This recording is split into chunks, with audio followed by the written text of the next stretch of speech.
안녕하세요. 안녕하세요. 다시 뵙게 돼서 반갑습니다. 네. 이번 7, 8월 달은 이제 선생님들 다 아시다시피 저희가 지난 3월 달, 4월 달, 5월 달에 했던 그 이론을 문제를 통해서 이제 정리하는 시간이잖아요. 근데 이렇게 보니까는 처음 뵈는 분들도 계시네요. 오늘도 아무튼 열심히들 준비하시기 바라겠습니다. 그래서 이론하고는 좀 다르게 좀 준비를 좀 해야 될 것 같아서 이 문제풀이는 그래서 이제 선생님들한테 이제 몇 말씀 드리고 수업을 시작을 바로 진행을 할게요. 어제 이경 선생님이 이제 첫 시간에 그 오리엔테이션을 하는 거 저도 봤어요. 아마 뭐 다른 선생님들도 아마 같은 말씀 드릴 거예요. 그래서 다시 한번 이제 이경 선생님이 이제 강조 드렸던 말씀, 저도 뭐 똑같은 말씀을 드리고 시작을 해야 되는데, 이 문제풀이 같은 경우는 선생님들이 반드시 예습을 하고 오셔야 돼요. 그거는 뭐 제가 3월 달에도 아마 선생님들한테 말씀을 드렸었잖아요, 그죠? 그래서 반드시 예습을 하셔갖고 한번 내용을 좀 나름대로 좀 파악을 좀 하시고, 뭐 내가 모르는 부분은 요 부분, 뭐 내가 아는 부분은 요 부분, 뭐 이렇게 좀 파악을 하시고, 그렇지 않고 이론 시간과 같이 그냥 주로 복습을 위주로 해야 된다. 그러면은 이 3시간이 거의 초등학교 시절에 했던 받아쓰기 시간밖에 안 돼요. 정말 아마 엄청 지루할 것 같아요, 시간들이.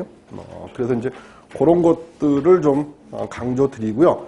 그리고 이제 식품학에서의 이제 좀 더 첨언을 해야 될 것들은 혹시 문제를 한번 풀어보시고 오신 선생님들은 아마 아실 거예요. 뭐냐면 이 식품학 문제 보시면은 예측하는 문제들이 있어요. 그러니까 뭐 책에 있는 내용, 그 다음에 뭐 참고서에 있는 내용, 뭐 요런 내용들을 그냥 그대로 옮겨 적는 게 아니고 우리가 어떤 그 상황을 보고 예측을 해야 되는 그런 그래서 이제 그거에 대해서 예측으로 답을 구하는 그런 문제들을 아마 심화 문제 보면은 한두 문제씩 이렇게 첨가가 아마 되어 있을 거예요.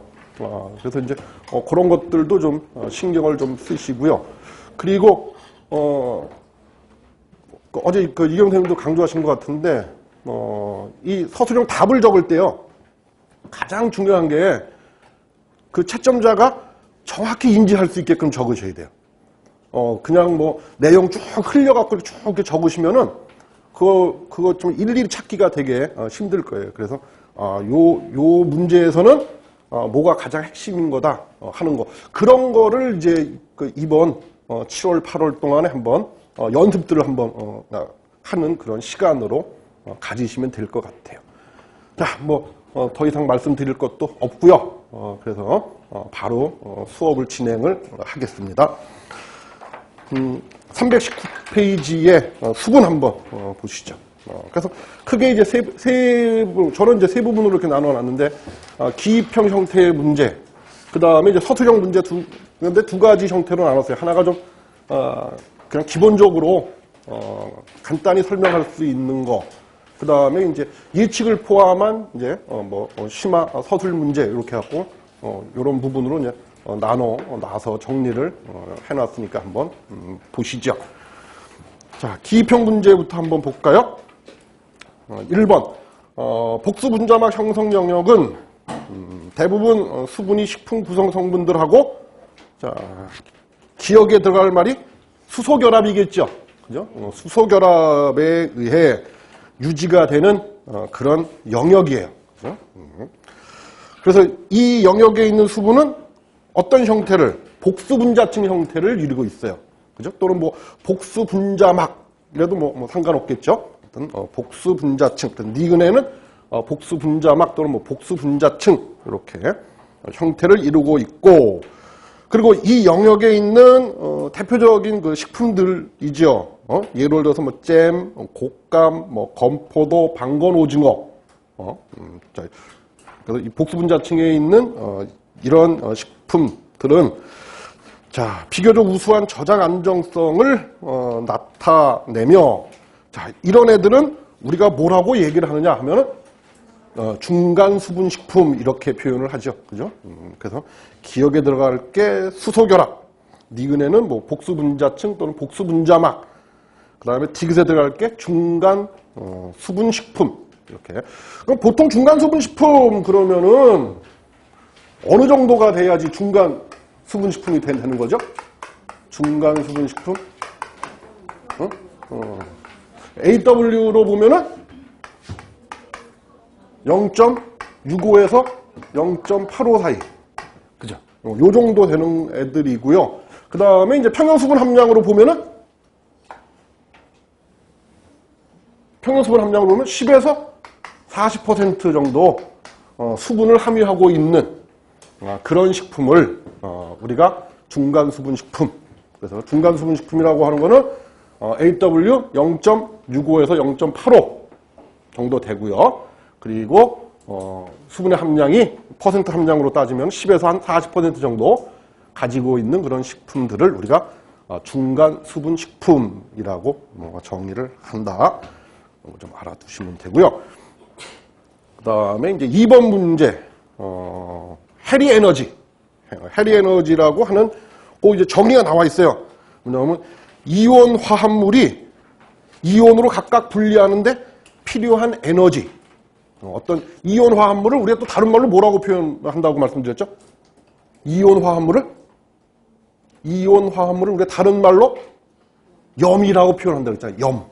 무슨 염 이렇게 표현한다고 말씀드렸죠. 그러니까 염이라는, 그러니까 왜 우리가 보면 뭐 중성염류 뭐 이런 표현을 많이 쓰죠. 그러니까 그 염류라고 하는 게 이온 화합물들. 근데 얘네들이 화합물이 되면서 뭐가 된 거예요? 아니, 그러니까 화합물들이, 저 이온들이 결합해서 화합물이 됐죠? 그런데 이제 뭐가 됐어? 전할 안각비이기 때문에 앞에 중성이라는 표현을 쓴 거죠. 그러니까 이제 걔가 용해가 되면, 걔가 해리가 되면 뭐가 돼요? 각각의 이온이 된다고. 이온이. 뭐 대표적인 게 중성염류로 대표적인 게 얘잖아요. 얘를 우리가 중성염류 그러잖아. 그죠? 그래서 이제 얘가 해리가 되면은 이렇게 각각 이렇게 이온으로 이렇게 해리가 되잖아요. 그죠? 이온으로 이렇게. 그래서 이제 이 해리 에너지라고 하는 것은 이온 화합물이 이온으로 각각 해리되는데 필요한 에너지예요. 에너지. 그래서 자, 일반적으로 해리 에너지는 두 전하 간의 거리에 제곱하고 그다음에 유전 항수에는 기억 뭐예요? 반비례하죠. 그죠? 반비례하고 두 물질의 전하량의 곱에는 니은 비례하죠. 그래서 자, 해리 에너지가 크다. 그런 얘기는 무슨 뜻이에요? 해리 에너지가 크다. 그러면 이온으로 잘 된다는 얘기, 잘 안 된다는 얘기예요. 잘 안 된다 그런 얘기죠. 그러니까 많은 에너지가 들어가야지 이온이 된다 그런 얘기잖아요. 그죠? 그래서 해리 에너지가 적다 그런 얘기는 쉽게 이온이 된다. 그죠? 적은 에너지만 들어가도 쉽게 이온이 된다라는 그런 의미예요. 여기서 이제 나중에 뒤에 그 심화 문제 보시면 알겠지만 유전 항수 갖고 단백질의 그 극성 정도를 예측하는 문제들이 있어요. 그래서 그런 것들은 이제 이따 다시 한번 보기로 하고요. 그다음에 3번. 단분자막 형성 영역에서 일반적으로 효소의 작용은 거의 정지가 되죠. 그죠? 거의 정지가 되나. 근데 이제 예외가 있어요. 예외적으로 립파제 같은 경우는 AW가 얼마? 0.1에서 0.3 정도. 그래서 0.1에서 0.3 정도에서도 활성을 갖는다 하는 거죠. 그다음에 이제 4번 문제. 유전 항수 값이 작은 용매. 그래서 이렇게 좀 기억을 해두세요. 유전 항수 값이 작은 용매는 주로, 그러니까 유전 항수 값이 작으면은 비극성을 나타내요. 비극성을. 그러니까는 유전 항수 값이 작은 용매 그러면은 쉽게 풀이해서 뭐라고? 뭐라고 표현하면 되겠어요? 비극성 용매 이렇게 표현하면 돼요. 유전 항수값이 작은 용매 그러면 비극성 용매. 자, 그거에 비해서 유전 항수값이 큰 용매는 뭐겠어요? 극성 용매 이렇게 우리가 이해하시면 되겠죠? 자, 그래서 유전 항수값이 작은 용매보다 유전 항수값이 큰 용매에는 자, 어떤 물질? 그렇죠. 극성 물질 또는 친수성 뭐 이렇게 기억에 들어갈게. 뭐 극성 물질, 그 뒤에 물질이 있으니까 극성 물질 또는 친수성 물질들이 잘 용해된다. 자, 그래서 이거는 이제 화학적인 전제인데요. 요런 전제가 필요해요. 어떤 전제가 필요하면 자, 극성 물질 또는 뭐 극성 용질, 그래서 극성 물질은 자, 그 어디에 극성 용매에 잘 용매가 돼요. 극성 용매에 잘 용매되고, 자, 그러면은 비극성 물질 또는 비극성 용질은 그러면 어디에 잘 녹겠어요? 비극성 용매에 잘 녹게 돼요.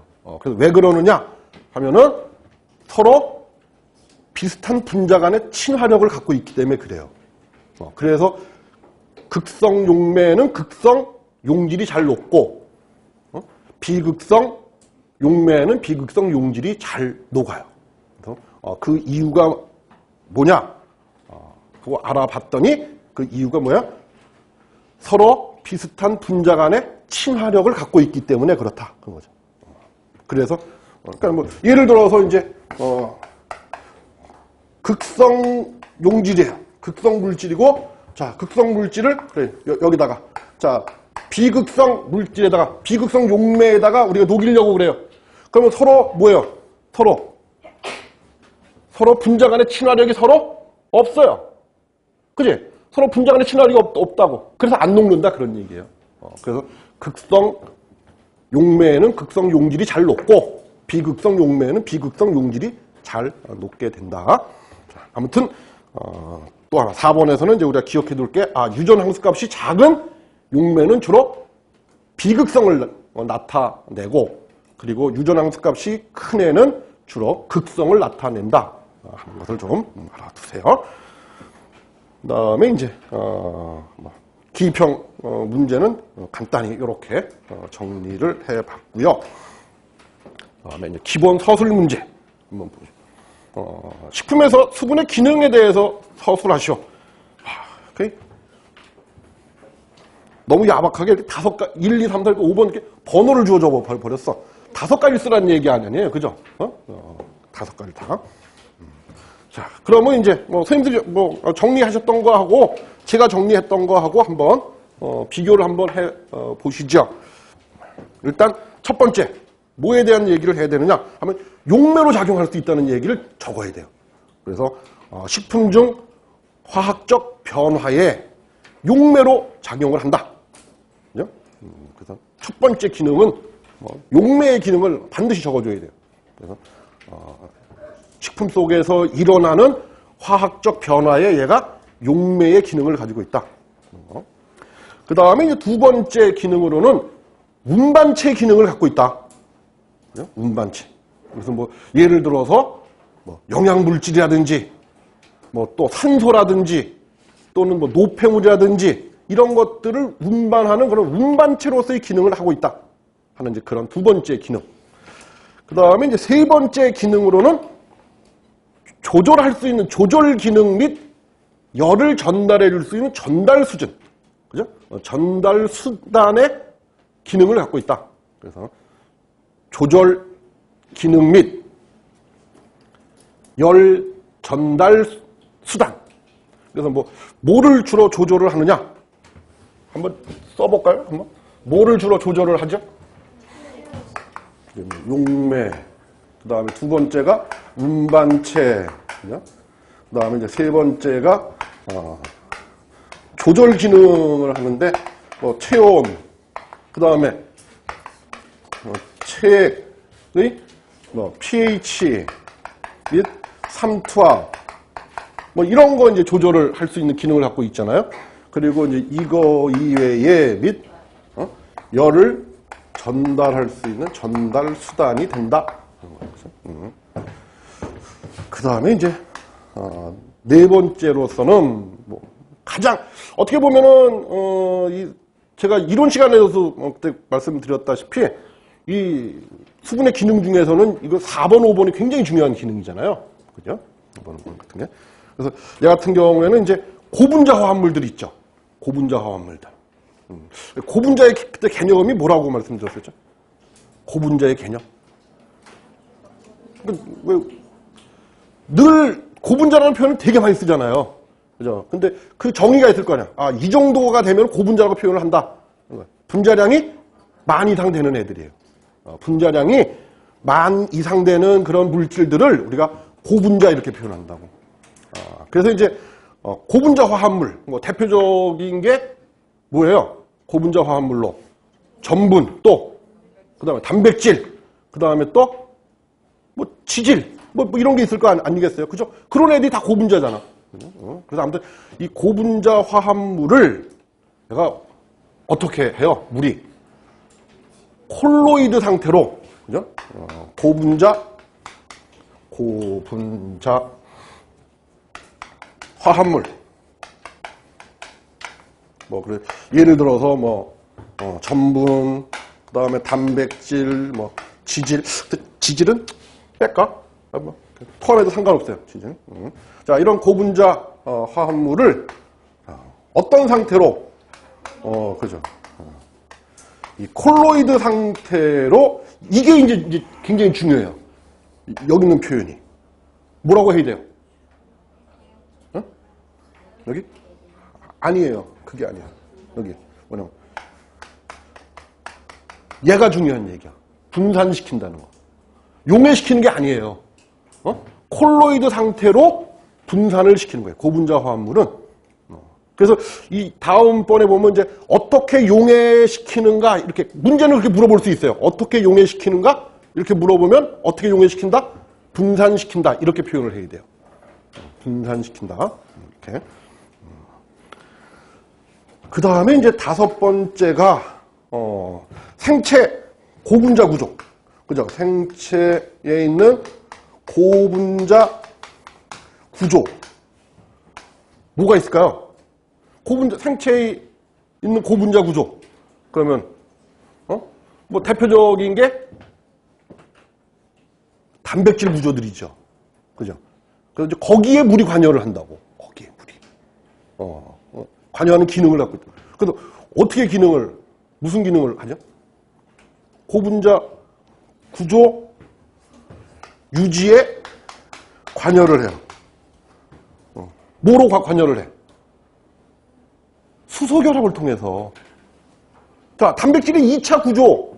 단백질의 2차 구조에는 어떤 것들이 있었죠?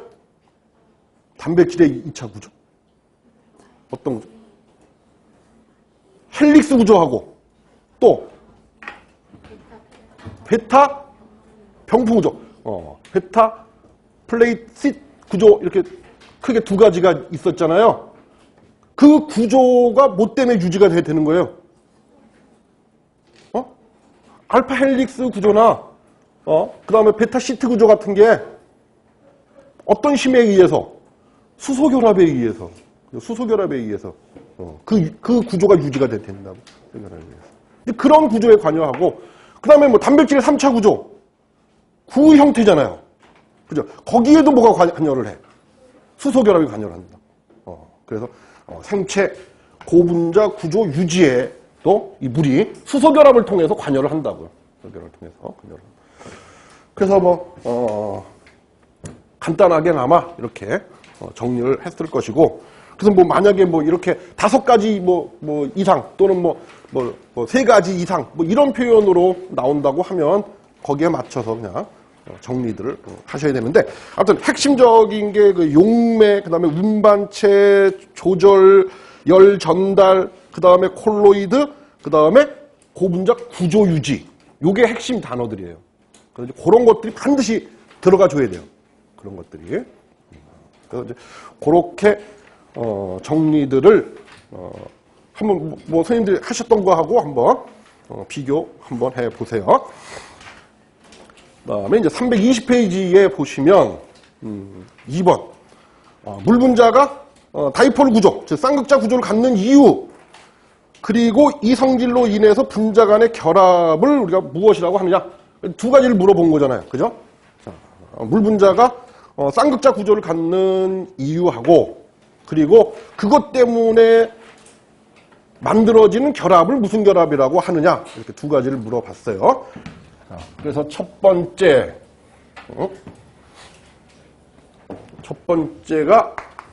이유예요. 그 다이폴을 갖는 이유. 왜 그러죠? 왜 쌍극자 구조를 갖죠? 물 분자가? 뭐 때문에? 전기 음성도 차이 때문에 그렇죠. 근데 뭐하고 뭐의 전기 음성도 차이 때문에? 그렇죠. 산소 원자하고 수소 원자의 전기 음성도 차이 때문에, 물 분자는 뭘 갖는다? 쌍극자 구조를 갖는다. 그죠? 이유로는 산소 원자와 수소 원자의 여기서는 이제 핵심 단어가 바로 요거였죠. 전기 음성도 차. 그죠? 전기 음성도 차이에 의해 물 분자는 쌍극자 구조를 갖게 된다. 그래서 이제 이렇게 쌍극자 구조를 물 분자들이 쌍극자 구조를 갖기 때문에 서로 뭐 할 수가 있는 거예요? 서로 결합할 수가 있다고요. 그죠? 그래서 그 결합을 뭐라고? 수소 결합이라고 한다. 그죠? 그래서 이유, 그 다음에 결합의 종류, 이렇게 정리하시면 되고요. 그 다음에 세 번째, 수분의 기능 중 친수성 고분자 화합물을 어떤 형태로 용해하는가? 자, 아까 잠깐 우리 이제 기능에서 잠깐 얘기했던 것을 다시 이제 여기서 또 물어봤어요. 그죠? 자, 수분의 기능 중 친수성 고분자 화합물 어떤 형태로 해요? 콜로이드 형태로 뭐 한다고? 분산시킨다고요. 분산시킨다. 콜로이드 형태로. 그래서 콜로이드에 대해서 다시 한번 정리를 간단히 한번 해보죠. 자, 콜로이드라고 하는 게 뭐를 콜로이드라고 그러죠? 콜로이드. 어떤 물질을 우리가 콜로이드라고 불러요? 입자의 크기가 10의 마이너스 7승보다는 크고 10의 마이너스 5승보다는 작은 입자들을 우리가 콜로이드라고 이렇게 표현을 한다고요.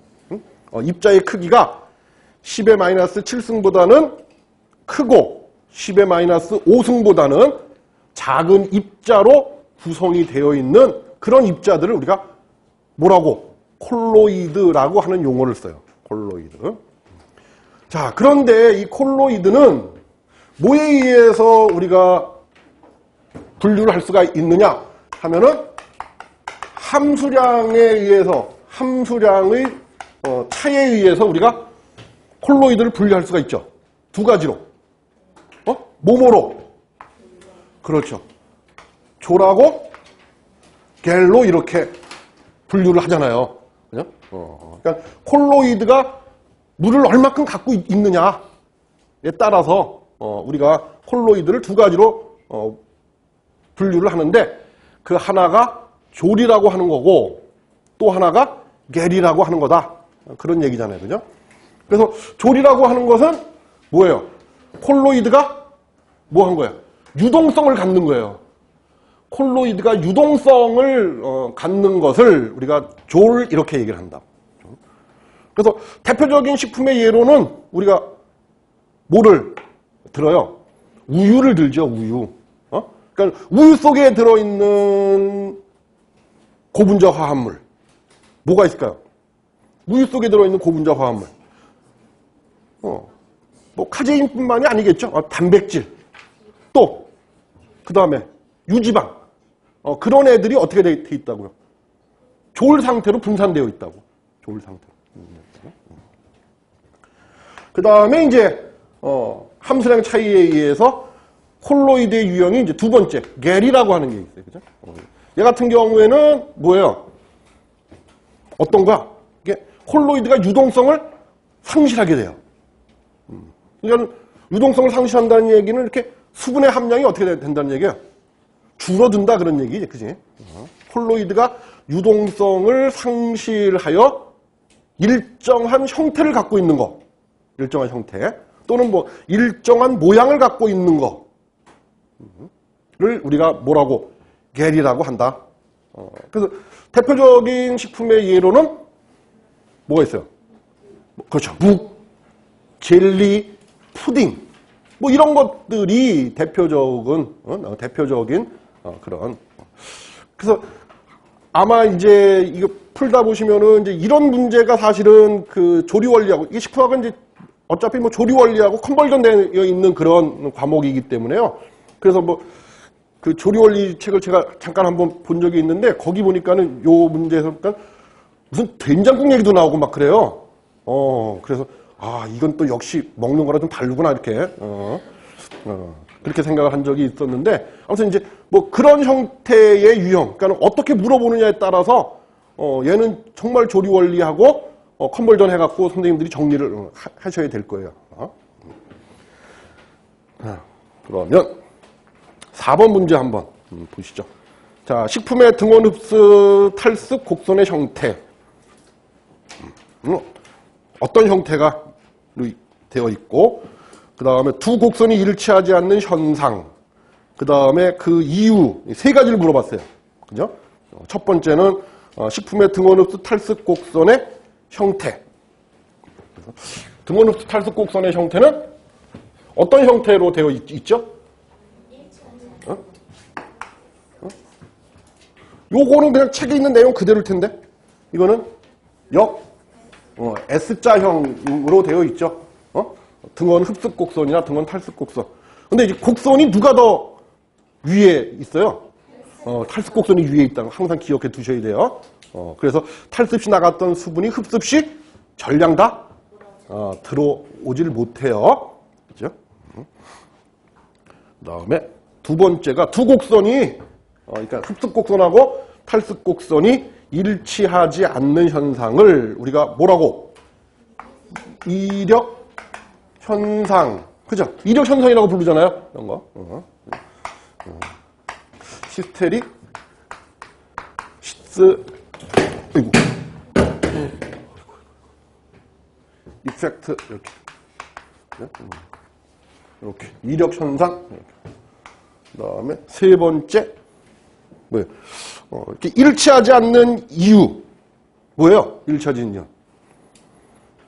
왜 그럴까요? 왜 탈습 시 나갔던 수분이 흡습 시 다 들어오지 않는 이유.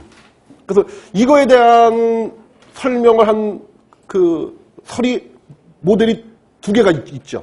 그죠?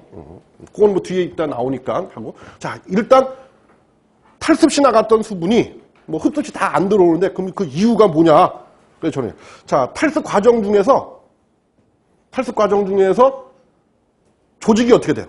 식품 조직이 수축이 돼요. 그죠? 탈습 과정 중에서 조직이 수축이 돼.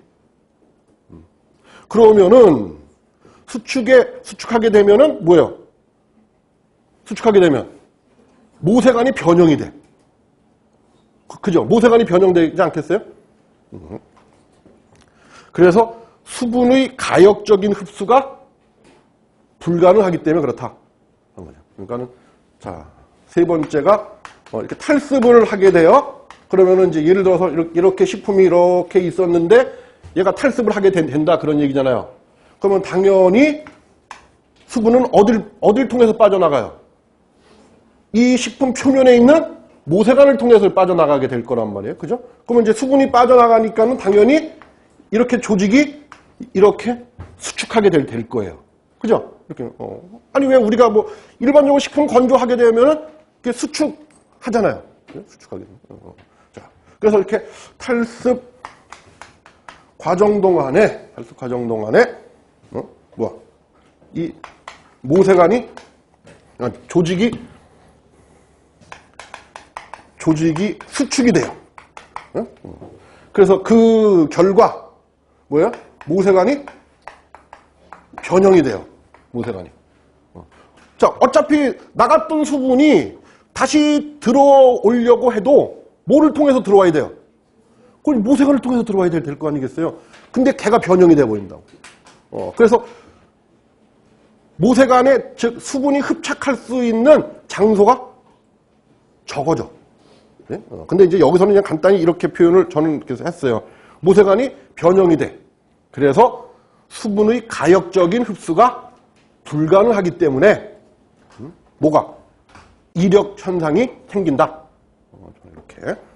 그래서 이렇게 세 가지로 한번 정리를 해봤어요. 다음에 5번 문제. 등원 흡습 탈습 곡선의 세 영역 중 A 영역과 B 영역의 특징. 일단 먼저 정리 한번. A 영역은 뭐라고 불러요? 단분자막. 그 다음에 B 영역은 복수분자막. 그 다음에 C 영역은 그러면 모세관 응축 영역. 그래서 이 세 영역 중에서 이제 A, B 영역의 공통적인 특징이 뭐죠? 그렇지, 결합수를 하는 거예요. A 영역과 B 영역은 결합수로 되어 있어요. 그리고 C 영역은 자유수로 되어 있다는 거. 그래서 A 영역과 B 영역에 대한 한번 특징을 한번 간단히 한번 정리 한번 해보죠. 첫 번째, A 영역의 정리. 첫 번째, 이 같은 경우는 식품 중 수분이 식품 성분을 주로 이제 식품 성분하고 무슨 결합을 하고 있어요? 이온 결합을 하고 있는 영역이에요. 그죠? 식품 중에 있는 수분이 식품 성분하고 이온 결합을 해. 그럼 이제 식품 성분 중에 어떤 애들하고? 식품 성분 중에 있는 어떤 애들하고? 아니, 말 그대로 이온을 갖고 있는 애들하고 결합하겠죠. 그러니까 뭐 카르복실기라든지 또는 아미노기 같은 그런 이온기들하고 아주 강한 이온 결합을 하고 있는 그런 영역이에요. 바로 이 영역은. 그 다음에 이제 반드시 A 영역에서 이 뒤에서도 많이 언급되는 문제지만 반드시 언급돼야 될 게 뭐냐면 유지에 관한 얘기를 반드시 언급을 해야 돼요. 유지에 대한. 자, 그래서 두 번째 특징. 유지식품인 경우 안정성과 저장성이 오히려 낮다라고 표현을 해야 돼요. 그래서 A 영역의 특징에 대해서 정리를 하게 되면 반드시 이온 결합이라고 하는 단어가 반드시 포함이 되어 있어야 돼요. 첫 번째로. 그리고 유지식품이라고 하는 얘도 반드시 들어가 있어야 돼요. 그래서 오히려 유지식품인 경우에는 단분자막 형성 영역일 때 오히려 안정성과 저장성이 낮다라고 하는 표현 반드시 들어가야 되고요.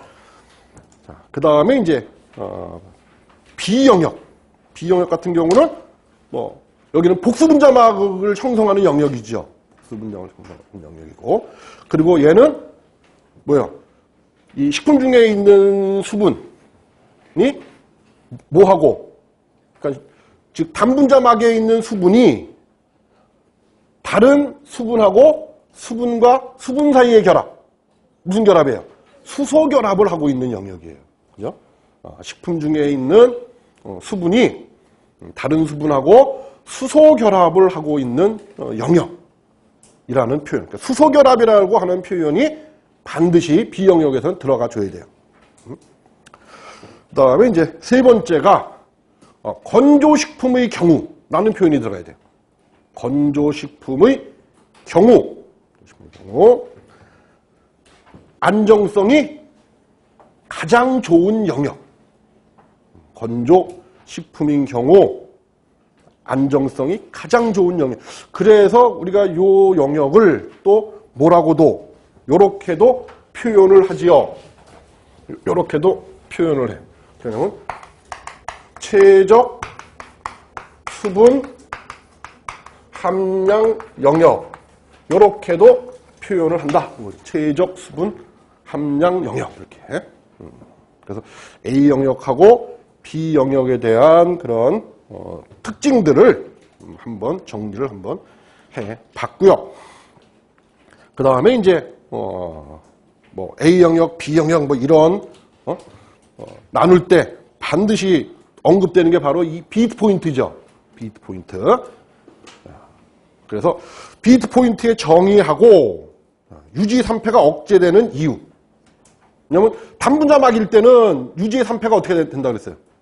유지의 3패가 잘 일어난다고. 왜냐하면 단분자막의 특징 보면은 유지식품인 경우 안정성이 오히려 낮다 이렇게 표현을 했기 때문에 그죠? 그런데 이제 얘보다는 조금 더 수분이 많은 비트 포인트예요. 비트 포인트가 보통 수분 함량이 어느 정도 된다고 그랬죠? 식품마다 좀 다르지만 0.3에서 0.4. 그죠? 근데 뭐 좀 넓게 잡은 책들을 보면은 뭐 0.2에서 0.4까지 이렇게 잡아놓은 책들도 있어요. 근데 뭐 그거는 이제 아마 어떤 식품마다의 차이기 때문에 특정 지워서는 얘기하기는 좀 어려울 거니까 만약에 뭐 문제로 출제를 한다고 그러면은 그런 거는 요구하지 않을 것 같아요. 뭐 0.2인데 0.3이라고 써야 되는 그런 문제들. 그러니까 뭐 예를 들어서 뭐 0.2에서 0.4다. 이거를 정답으로 한다. 0.3에서 0.4가 아니고 0.2에서 0.4가 정답이다. 이렇게 표현하는 것들은 아마 없을 거예요. 왜냐하면 식품마다 다 차이가 있기 때문에 그래요. 식품마다 있기 때문에. 그래서 자 비트 포인트의 정의하고 이 영역에서 유지 3패가 억제가 되는 이유에 대해서 한번 정리를 한번 해보자 이거죠. 그래서 첫 번째로 정의가 비트 포인트의 정의 뭐죠? 정의 비트 포인트의 정의.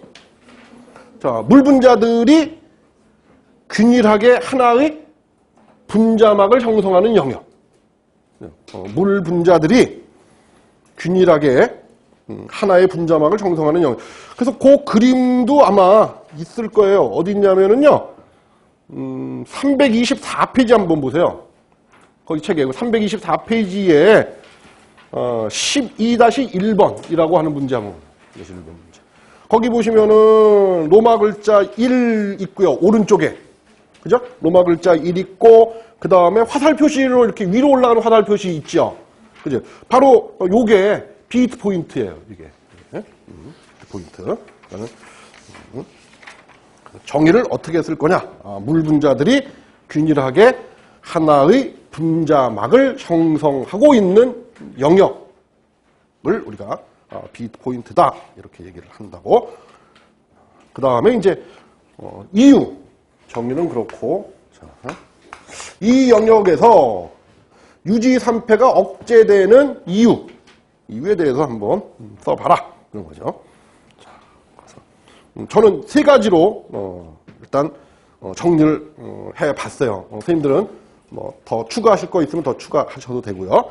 자, 첫 번째 물 분자가 자동 산화에 의해서 생성이 된 과산화물 있죠. 물 분자가 그러니까 이 비트 포인트에 있는 물 분자예요. 자, 이 물 분자가 자동 산화에 의해서 형성이 된 과산화물. 첫 번째가 물 분자가 뭐에 의해서 자동 산화에 의해서 만들어진 이 과산화물, 그죠? 이 과산화물하고 결합을 해요. 과산화물하고 뭐하고 결합을 한다고? 물하고. 과산화물하고 물하고 결합을 해요. 그러면 이제 화학적으로 한번 생각을 한번 해요. 과연 과산화물하고 물이 어디에 결합을 하겠어요? 과산화물 있고 과산화물 그러니까 그 과산화물 그러면 COH잖아요. 그죠? 과산화물 우리가 표현할 때 보면은 RCOH 이렇게 표현을 하고 그랬었잖아요. 간단하게. 그러면 이제 그 수소하고 결합할 수 있는 게 뭐예요? 물에 어디가 결합하겠어요? 산소 부분이 결합을 하겠죠? 그죠? 그러니까 과산화물, 그럼 몇 개하고 결합을 하느냐? 2개하고 결합을 해야 되지 않겠어요? 아니, 자, 산소가 이렇게 있고요. 여기에 이렇게 물 분자가 이렇게 결합을 하잖아요. 이렇게. 그러면 이제 마찬가지로 여기도 이제 과산화물 있으면은 여기도 어떻게? 얘가 과산화물이고 여기 이렇게 과산화물 이렇게 있으면 이렇게 결합을 하겠잖아요. 이렇게.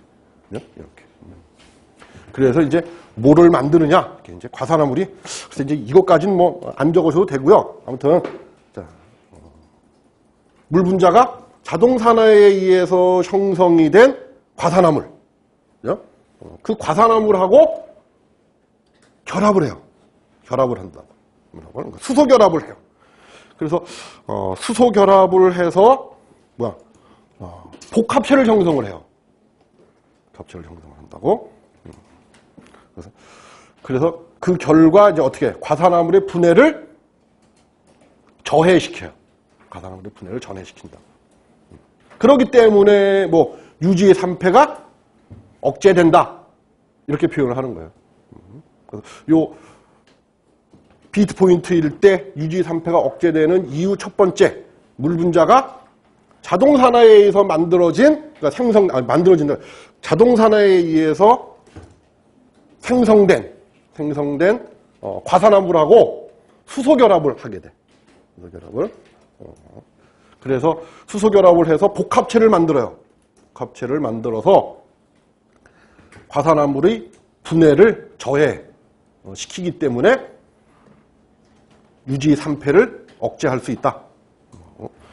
그 다음에 이제 두 번째가, 물 분자가 뭐, 금속 이온들이 보통 어떤 역할들을 하죠?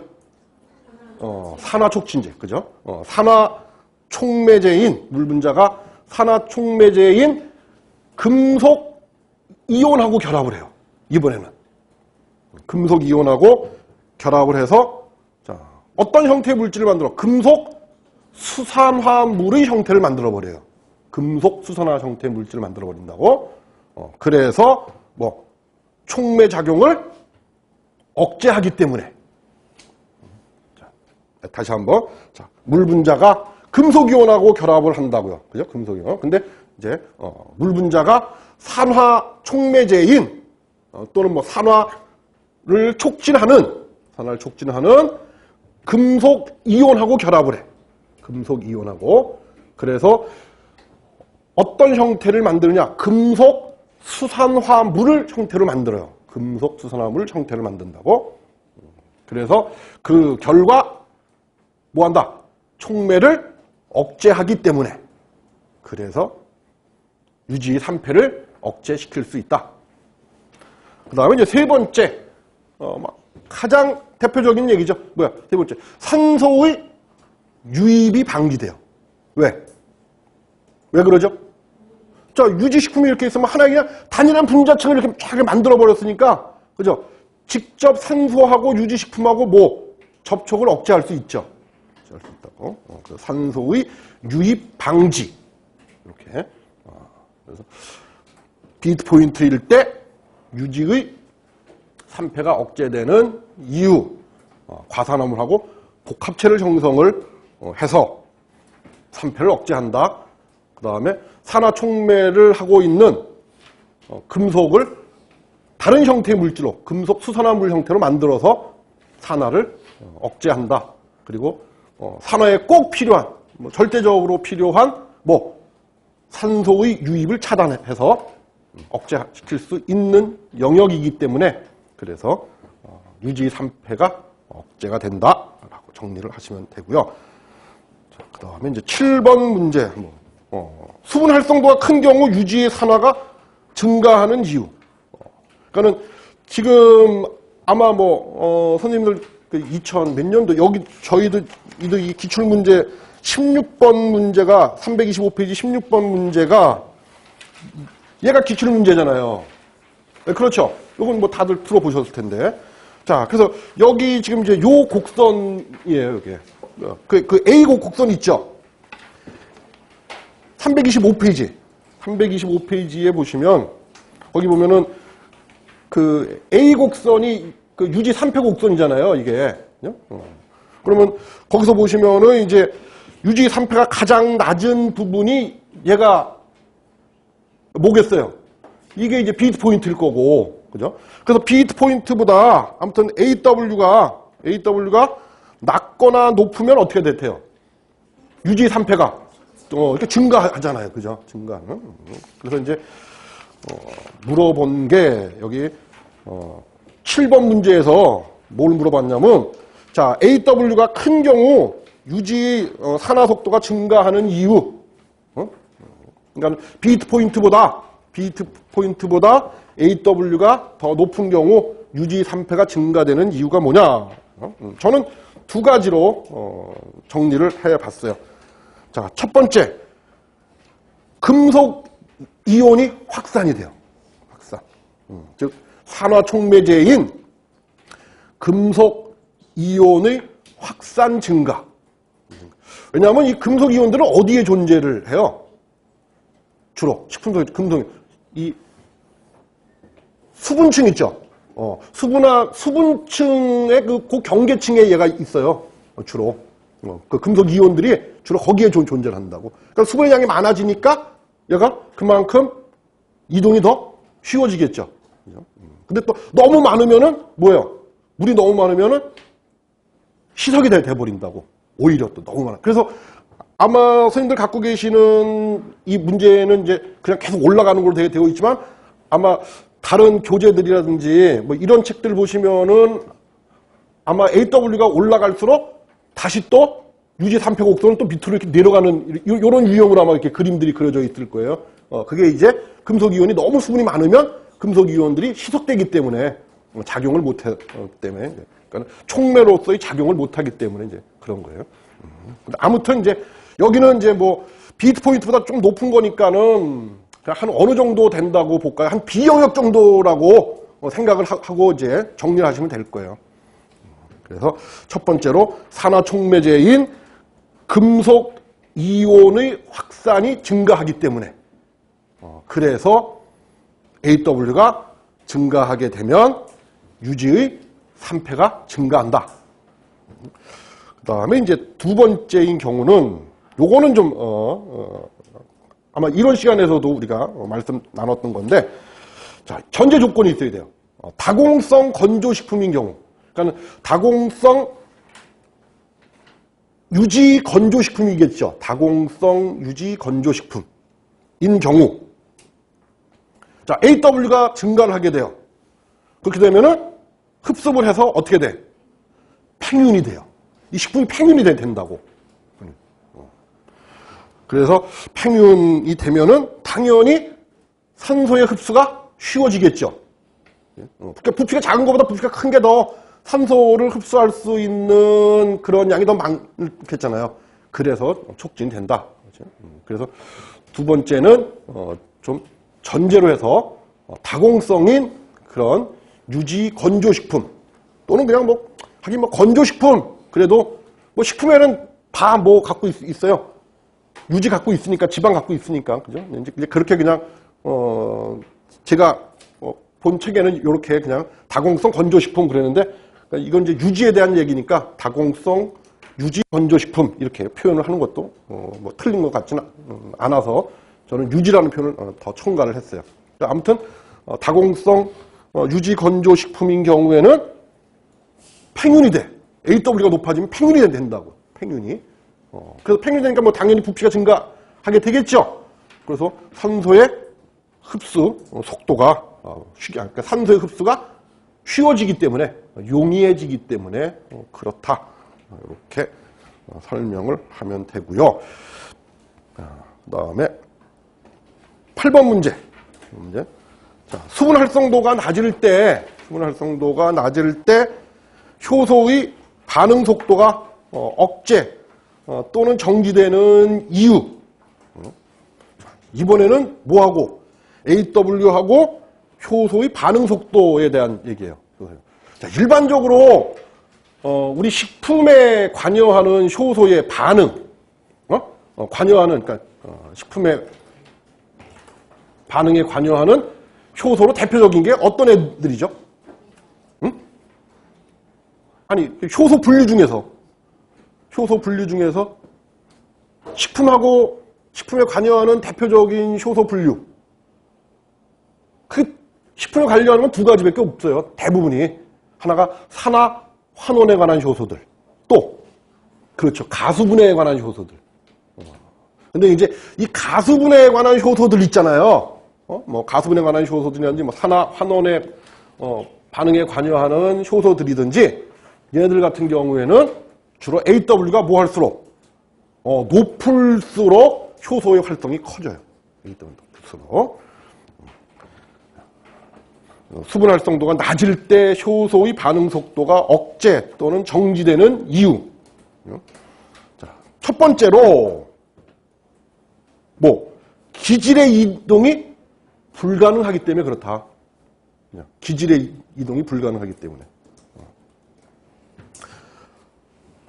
반드시 효소 반응하기 위해서는 기질하고 효소가 반응을 해야 되는데 기질에 수분이 너무 작아지니까 AW가 너무 낮아지니까 기질이 이동하기가 어렵다 그런 거죠. 그래서 기질의 이동이 불가능하기 때문에 AW가 낮아지면 효소의 반응 속도도 낮아진다. 그 다음에 이제 두 번째로 반응물로서